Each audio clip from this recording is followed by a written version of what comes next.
Hello friends, welcome back to YouTube channel easy maths with PN sir. आज के इस video में मैं दे रहा हूं आपको study plan to get about 90% marks in board exam. चाहे फिर वो क्लास 10 का बोर्ड एग्जाम हो, क्लास 12 का बोर्ड एग्जाम हो, या फिर सीबीएसई एग्जामिनेशन हो, या फिर किसी भी टाइप का आपका स्कूल एग्जाम हो, आप हर एक एग्जाम में अबाउट 90% मार्क्स स्कोर कर सकते हो। लेकिन मैं जो 4 पॉइंट्स आपको बता रहा हूं, उन 4 पॉइंट्स को आपको फॉलो करना पड़ेगा। देखिए, पहला पॉइंट यहां पे है understand syllabus and paper pattern. किसी भी एग्जाम का प्रिपरेशन करने से पहले, स्टडी करने से पहले हमें उस एग्जाम का सिलेबस जानना बहुत जरूरी है। उसका सिलेबस क्या है, हर एक एग्जामिनेशन में मतलब जो भी सब्जेक्ट रहेगा उस हर एक सब्जेक्ट के लिए स्टेट बोर्ड रहे या फिर सीबीएसई बोर्ड रहे, इन सभी बोर्ड्स ने हर एक चैप्टर को मार्क्स अलॉट किए रहते हैं। तो पहले हमें उन मार्क्स को भी जानना पड़ेगा कि उस पर्टिकुलर सब्जेक्ट के किस चैप्टर को किस प्रकार के मार्क्स बोर्ड ने अलॉट की है। हर एक चैप्टर का, हर एक सब्जेक्ट का हमें ब्लूप्रिंट बोर्ड ने प्रोवाइड किया रहता है, तो उस ब्लूप्रिंट को हमें जानना बहुत ज़रूरी है। जैसे सपोज हमारा महाराष्ट्र स्टेट बोर्ड है, क्लास 12 का मैथमेटिक्स सब्जेक्ट है, तो मैथमेटिक्स सब्जेक्ट में जितने भी चैप्टर्स है, मैथ्स पार्ट 1 के रहेंगे या फिर मैथ्स पार्ट 2 के रहेंगे, हर एक चैप्टर को स्टेट बोर्ड ने मार्क्स अलॉट किए हैं। उतने ही मार्क्स के क्वेश्चंस आपको एग्जामिनेशन में पूछे जाएंगे उस चैप्टर पे। तो इसलिए हमें पहले सिलेबस भी जानना है, सिलेबस क्या है, कितने चैप्टर्स है, और पेपर पैटर्न जानना बहुत जरूरी है। ये पेपर पैटर्न जानना मतलब इसके लिए आपके पास PYQ, past year question papers रहना बहुत जरूरी है, क्योंकि हमें पता है फ्रीक्वेंटली वही क्वेश्चंस एग्जामिनेशन में रिपीट होते हैं। सिर्फ वहां पे नंबर चेंज होंगे, फॉर्मेट चेंज होगा। सपोज आपके केमिस्ट्री के क्वेश्चंस हैं, तो केमिस्ट्री इस सब्जेक्ट में सिर्फ क्वेश्चन का फॉर्मेट चेंज होगा, एक्चुअली उसका लिखने का जो मेथड है वो मेथड वही रहता है। तो देखिए, हमें फ्रीक्वेंटली जो एग्जामिनेशन में क्वेश्चन पूछे जाते हैं, जो क्वेश्चंस रिपीट होते हैं, उन क्वेश्चन पे भी हमें फोकस करना जरूरी है। इसलिए हर एक सब्जेक्ट का पेपर पैटर्न जानना बहुत जरूरी है, सिलेबस जानना बहुत जरूरी है, और पास्ट ईयर क्वेश्चन पेपर्स हमारे पास हर एक सब्जेक्ट के रहना बहुत जरूरी है।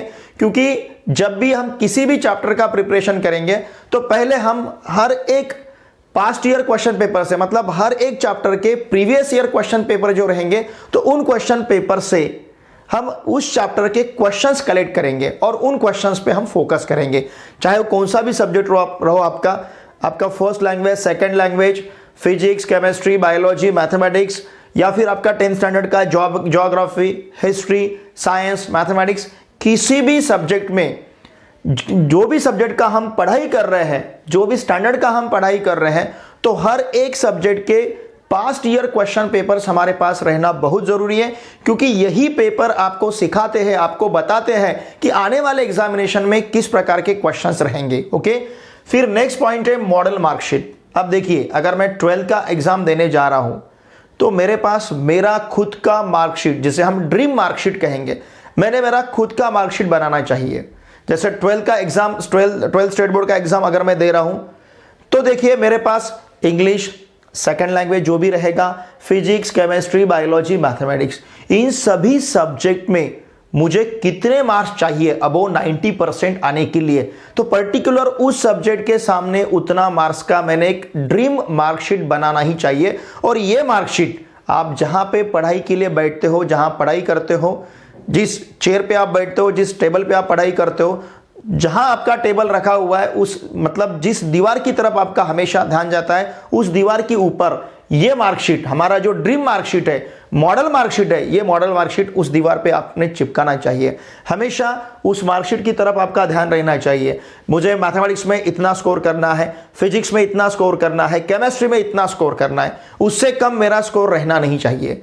अबो 90% अगर मुझे आना है, तो हर एक सब्जेक्ट में मेरा अभी एक फिक्स टारगेट होना चाहिए। मुझे मैथमेटिक्स में आउट ऑफ 100 लेने हैं, मुझे मैथमेटिक्स में 96 मार्क्स लेने हैं, मुझे फिजिक्स में 94 मार्क्स लेने हैं, मुझे केमिस्ट्री में 97 मार्क्स लेने हैं।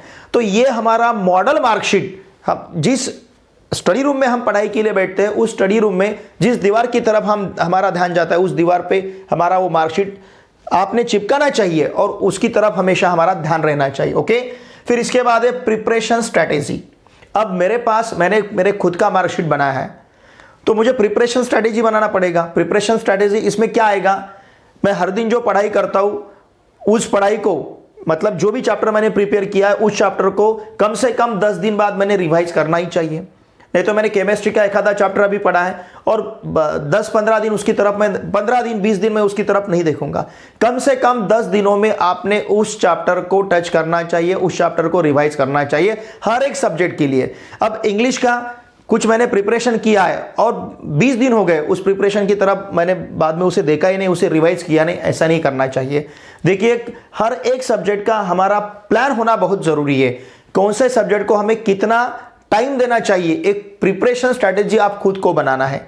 मैक्सिमम हमारा टाइम हमें स्टडी के लिए यूज करना है। तो ये आप खुद एक्सपीरियंस से भी बना सकते हो।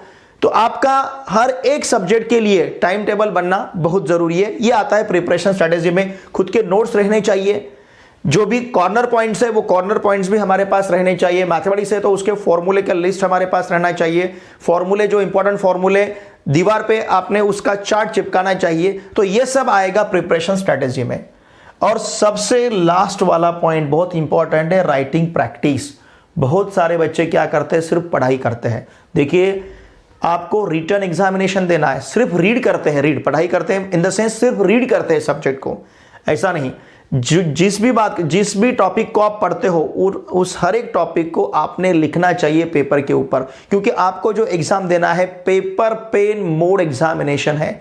आपको पेपर के ऊपर आंसर लिखने हैं पेन से। राइटिंग एग्जामिनेशन है तो हमारा राइटिंग प्रैक्टिस बहुत ज्यादा होना चाहिए, क्योंकि यही राइटिंग प्रैक्टिस आपको टाइम मैनेजमेंट दिखाएगा। आप पेपर में कितने स्पीड से लिख सकते हो।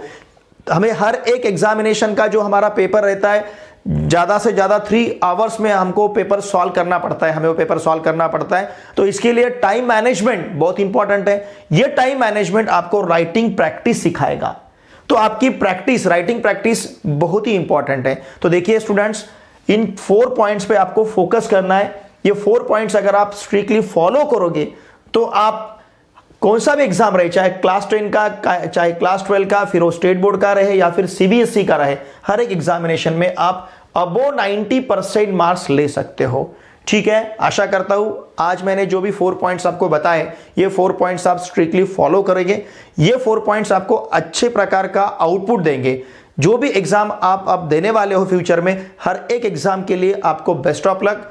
आज के वीडियो में हम यहीं पे रुकते हैं, ऐसे ही मिलेंगे हम नेक्स्ट वीडियो लेक्चर में। Thanks for watching my video.